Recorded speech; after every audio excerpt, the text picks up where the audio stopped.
Régler ses achats avec une monnaie locale, on l'appelle pas l'euro, on l'appelle la pêche. Depuis 3 ans, elle est utilisée dans certains magasins de la ville de Montreuil, en Seine-Saint-Denis, comme celui-ci. Pour Anouk, la monnaie permet de faire émerger une économie locale, une sorte de microéconomie citoyenne. La différence, c'est que ça permet de participer à l'économie locale et d'encourager les commerces locaux comme celui-ci.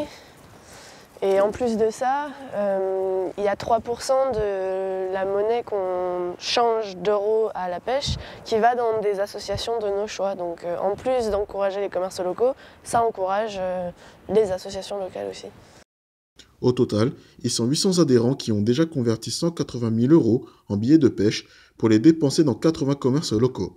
De quoi faire tomber les réticences de cette commerçante.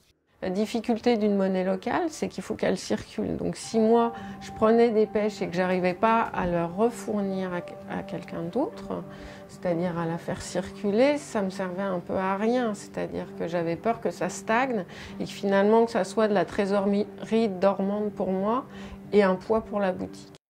Pour procéder à l'échange entre l'euro et la pêche, il suffit de se rendre dans un comptoir, comme ce café-restaurant situé dans le 18e arrondissement. L'utilisation de la monnaie locale ne date pas d'hier. Les monnaies locales complémentaires et citoyennes, dans leur forme actuelle, elles existent depuis la crise de 1929, la Seconde Guerre mondiale, et surtout en France, la crise de 2007-2008. Depuis 2008, la France a vu émerger une trentaine de monnaies locales.